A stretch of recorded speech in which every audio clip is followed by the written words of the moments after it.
Olha, esse filme é melhor do que eu lembrava até, hein?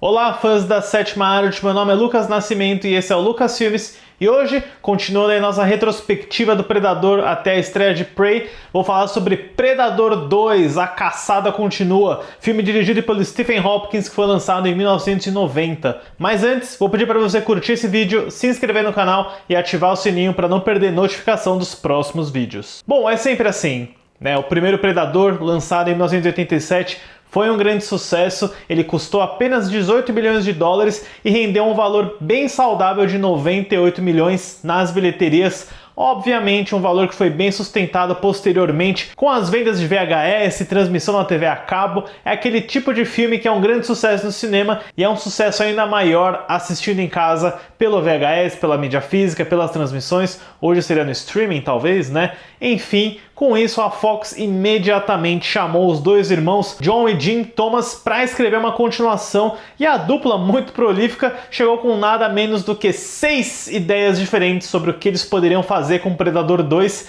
e a Fox claramente se interessou por uma ideia que envolvia o Predador trocando a selva pela selva de pedra da cidade numa Los Angeles futurista passando por uma guerra de gangues. Inicia-se aí o desenvolvimento do segundo Predador, que dessa vez não conta com a presença do John McTiernan, porque ele estava muito ocupado trabalhando na adaptação de Caçada ao Outubro Vermelho com Sean Connery. Como o Joel Silver ainda estava na produção, no comando da franquia, ele fica bem interessado no trabalho do Stephen Hopkins, que tinha acabado de dirigir A Hora do Pesadelo 5, o maior horror de Fred. Ele confia no potencial dele, contrata o Hopkins para dirigir o filme. Além de não ter o McTiernan de volta, o Arnold Schwarzenegger teve disputas com a Fox sobre o valor do salário dele e acabou que nós não tivemos o personagem do Dutch na continuação, o que levou os roteiristas a criarem um novo personagem, um oficial de polícia que viria a ser vivido pelo Danny Glover, um cara que o Joel Silver obviamente conhecia muito bem, dada a experiência dos dois na franquia Máquina Mortífera que o Silver também produz. Mas uma curiosidade, antes desse papel ir parar com o Glover, ele foi oferecido para o Patrick Swayze, o cara do Ghost, Point Break, e também pelo Steven Seagal, que chegou a se interessar, chegou a conversar com os produtores, mas a exigência dele é que ao invés de um oficial da polícia bem mundano, ele queria ser um psicólogo da CIA especializado em artes marciais.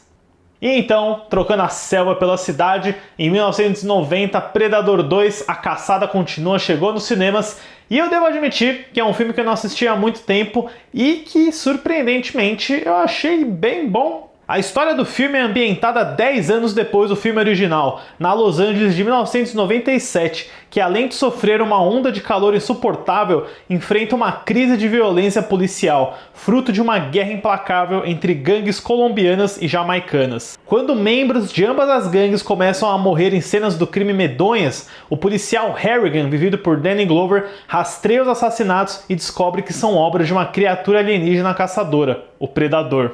Olha, eu vou ser sincero, já faz mais de 10 anos que eu não assistia Predador 2, eu era muito novo quando eu vi e eu definitivamente não entendi nada daquele conflito de gangues, de toda aquela realidade meio fantástica que esse filme faz. Em vários momentos, Predador 2 me passa uma vibe meio Paul Verhoeven, especialmente do Robocop, né, que curiosamente é um filme que foi lançado em 1987 junto com o primeiro Predador. Ele é quase uma distopia e eu acho que esses elementos são interessantes em dois aspectos. Primeiro, eu adoro continuações que conseguem fazer uma inversão completa do primeiro. Então, se Predador é na selva, esse é na cidade. Putz, legal, já curti, já acho isso muito bacana. E eu acho que o Stephen Hopkins faz isso de uma forma tão elegante, tão legal, logo nos primeiros segundos do filme, porque a gente abre com uma tomada aérea passando por cima de árvores, a gente pensa que a gente tá na floresta, mas aí a câmera sobe e a gente vê que é tipo um parque do lado de Los Angeles, né? Já é a transição, o cartão de visita perfeito de Predador 2. Eu acho que essa premissa, assim como a pressão em cima do trabalho da polícia, são ótimos temas. O que me incomoda mesmo, me incomodou na época e ainda assim,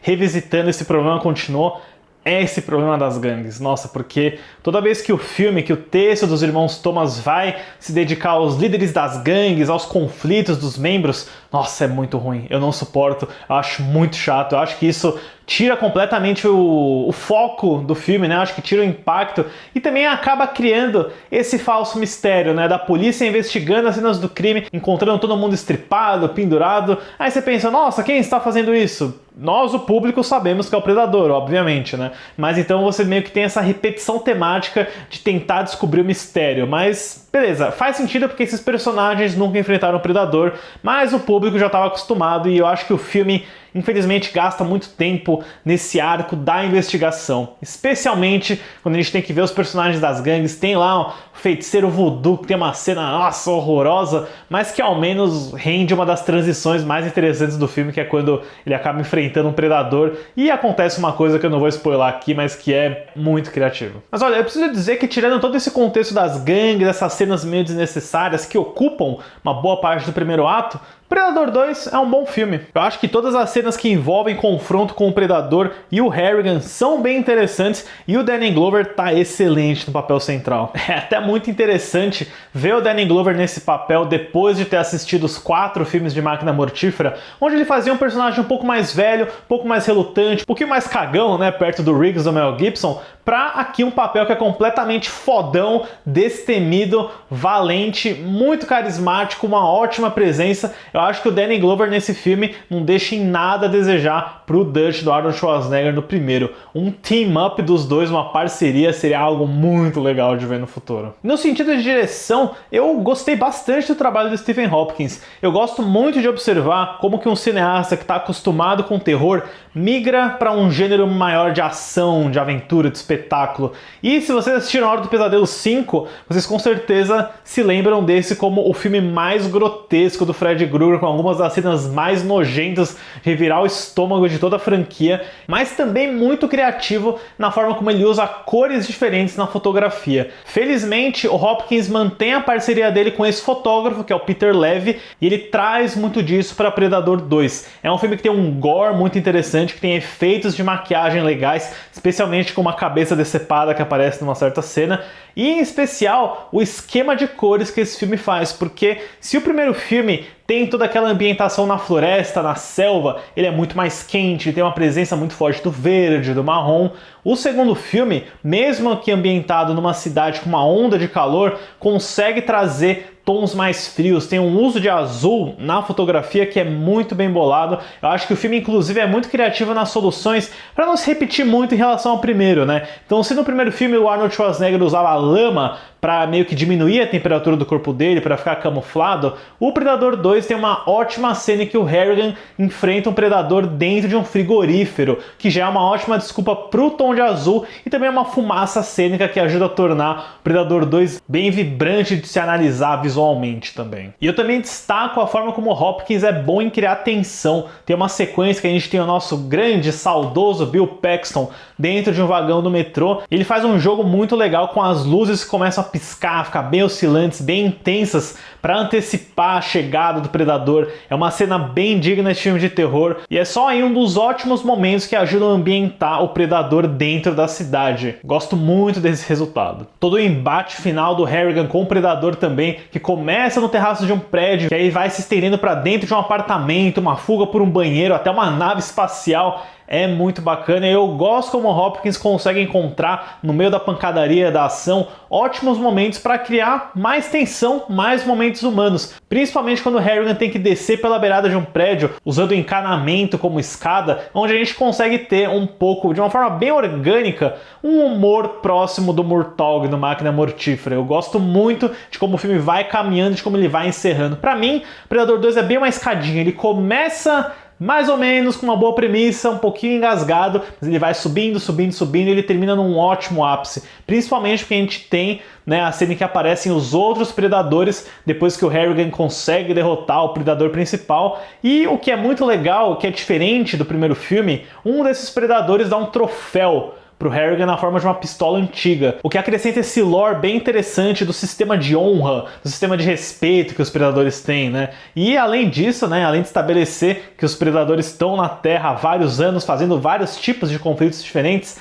a a gente vê um dos primeiros easter eggs que eu me lembro de ter visto, misturando franquias diferentes, o crânio do alien xenomorfo ao fundo na sala de troféus. É uma piadinha que o Stan Winston, que trabalhou em Predador 2 também, fez para juntar as duas franquias que afinal eram propriedade da Fox, já tinha tido Alien e Predador nos quadrinhos. Não deixa de ser, de certa forma, uma piscadela pro Alien vs Predador que viria depois. Olha, que bom que eu revisitei Predador 2, A Caçada Continua, porque é um filme que eu tinha uma lembrança muito ruim, eu definitivamente lembrava dele como sendo um dos piores da franquia, mas revendo hoje, eu gosto muito da ideia dele, eu adoro o Danny Glover como protagonista, e apesar de eu ter esse problema com esse arco das gangues, com toda essa tentativa de criar um contexto político um pouco mais forte, um pouquinho mais opressivo, eu acho que o filme consegue se sair muito bem, tem ótimas cenas de ação, e o trabalho de Stephen Hopkins, surpreendentemente, não deixa muito a desejar perto do John McTiernan. Para Predador 2, A Caçada Continua, eu dou uma nota 7. Deixem aí nos comentários se vocês também gostam de Predador 2, se vocês nunca chegaram a revisitar com medo de não ser tão bom, de ser muito ruim.